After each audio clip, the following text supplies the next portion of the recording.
Hello, and for this segment, we are showcasing Beyond the Oaks, or at least we will be when broadcast fixes it, by Dragonfly Games, and we are speaking with today Jay and Camilo from Dragonfly Games. Hello, guys. Hello. Thanks for having me. Hello again. Thank you so much for coming. How you guys doing today? Really good. Yeah, really good. Amazing. Excited. So for those who are just joining us or haven't gotten a chance to check out the game yet, what is Beyond the Oaks?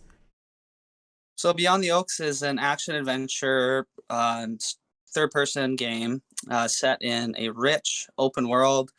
It's very early in development right now, but we're kind of just showcasing where we are in development and kind of the theme of the game and the idea behind the game.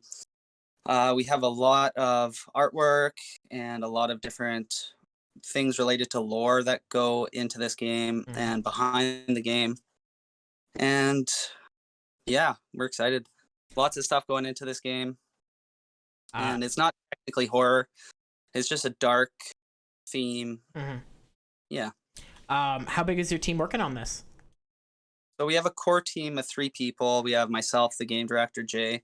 We have Camilo, the art director, and we have Matthew, who is the program lead. And then we have like a lot of people working on the game behind the scenes, audio, voice actors, story, you name it.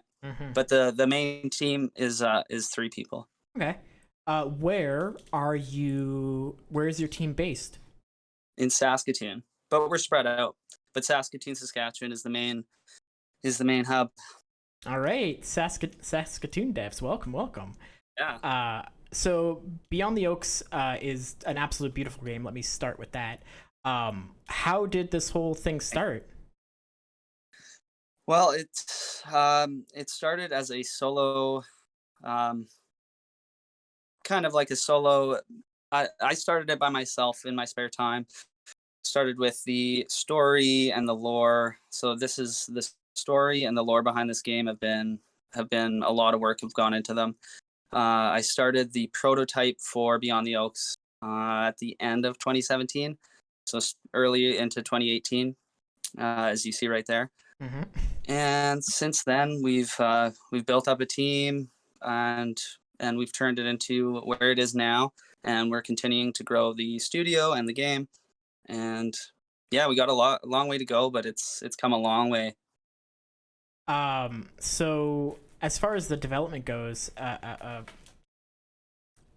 so it started with an idea, and you guys started with the lore, and now you're obviously getting the gameplay working. How did you both sort of find each other as far as leading up to this game? What was the journey like that? You want to talk on that, Camilla? Go first. I follow you. Well, Camilo reached out, and I mean, Camilo is very very humble, but he's very skilled. He's very experienced, and he's brought a lot to the project. He is the art director, so now it's grown to a collaborative. Obviously, all games are collaborative, but I started it, and the vision for the game is very personal to me, and Camilo has come on and been very respectful to the vision, and he's only enhanced it and grown the vision of the game to where it is now. And yeah, so that's how we met. I don't even remember where we met. Camilo, so would you like to talk about sort of the visuals of this project and sort of what's inspired you in this path? Yeah, sure. Well, the first moment when I saw the game, everything was yay, had like a vision of the game.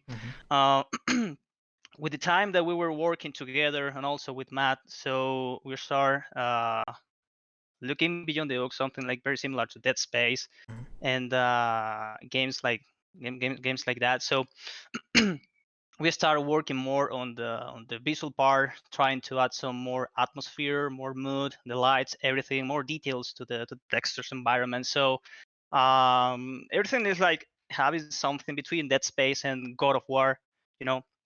So that's how we're working in terms of the visual development. Also trying to have this as main reference, but always trying to give our our own how's it called? Our Yeah. own style. Yeah, yeah. With Jay's vision. Yeah. What has been the most difficult part of development so far? It's a good question. That's a good question. I think working with the technology that we're working with and trying to, because Dragonfly Games really is a studio passionate about making stories. Mm-hmm. That's what we do. And so using the technology that we available to us to tell those stories is very somewhat difficult sometimes and often.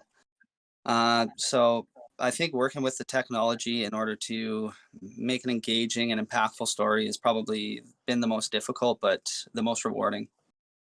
Yeah, So, having a game like this is very complicated. There are a lot of things behind the narrative, all the stuff. So the team, I think, have like experience working in games and movies. So we're always trying to put our knowledge on the game, but it's complicated. Also, one of the most complicated things is like having to concept all the art from the. So Jay give us a brief and we start concepting all the art and everything. So it's very difficult to make what Jay has in mind, in terms of art. So that's how concept art works. But then when we have everything then looks beautiful. mm-hmm, mm-hmm.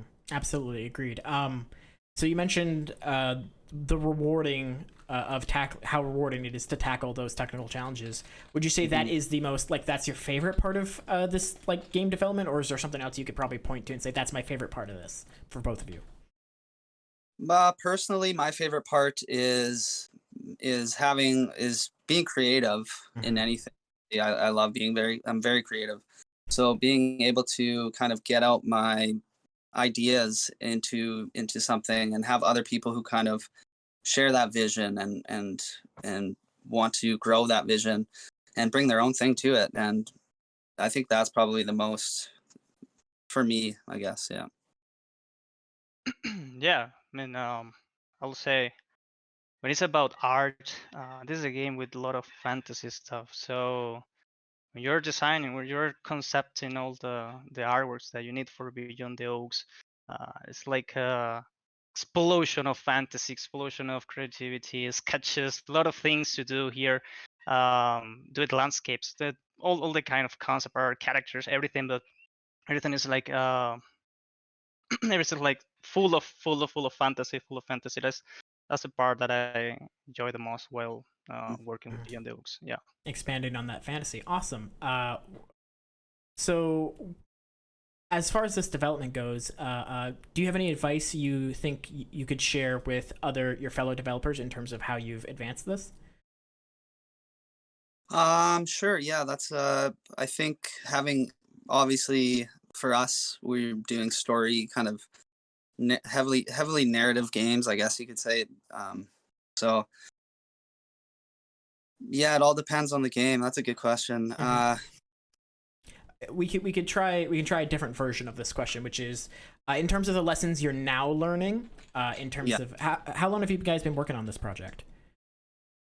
Well, I started in about 2017, 2017. and Camillo I think started a little over a year ago, maybe a little bit longer. Okay. So Yeah. since 2017, are there any lessons you wish you'd learned sooner? Well, yeah. I guess networking and engaging with the community is hard. Anytime talking about something that you're creating is difficult. Mm-hmm. And yeah, I don't know. That's a good question. That stumped me. Camilla, are there any lessons you wish you'd learned sooner? I'm not sure. Okay. Well, we can I mean, come back to that. I enjoy all the process. So I'm still learning. Game development is an endless learning path. So nothing to say so far. So we have some questions from chat. Uh, what makes Beyond the Oaks different from other shooter and combat games? I would have to say the expanse of lore behind it, and that allows us to kind of have a lot of fun with the game. One thing with being indie is that nowadays you can make the games that you've kind of like dreamt of making, but also have that indie flair where you can take risks and not be held down by anything. So the thing that makes Beyond the Oaks so cool is that we're taking a lot of risks, and there's already a lot of unique things and unique aspects to the lore and to the universe. Like it's an entirely new universe. That's all I. Would So you? Sorry. Would you be able to sort of expect? Like, could you tell us a little bit about the lore in the universe? Like, what is the general story? Where is the game taking place? Why is the game taking place? Camilla, you want to talk to that? I will tell you about the lore, but go first with the with the Sure. village and that. Well, yeah. So the game is very much so the tip of the iceberg, kind of launching you into this universe, and the universe kind of carries this theme throughout it. One of the main things is with this game especially is the combination and contrast of magic and technology, and carrying that throughout into the universe. It's kind of like taking a lot of inspiration from, say, Lord of the Rings and Lord of the Rings and Star Wars, but and things like that, and fusing those all together in your own in our own unique flair, our own unique style, and telling our own story in that world. So I think that was one of the Yeah. Beyond the Oaks is only the tip of the iceberg. This is JSA. Yep. Is the main character someone named that we can talk about, or is that currently something you're not ready to share? Or are they sort of like a nameless self-insert kind of character? No, yeah. So the main character is Andrew, and Beyond the Oaks, Andrew finds himself trapped in this dense forest, and basically there is a invisible force field surrounding that. It's a mystery you got to figure out and return home to your family. So it seems like a very simple game.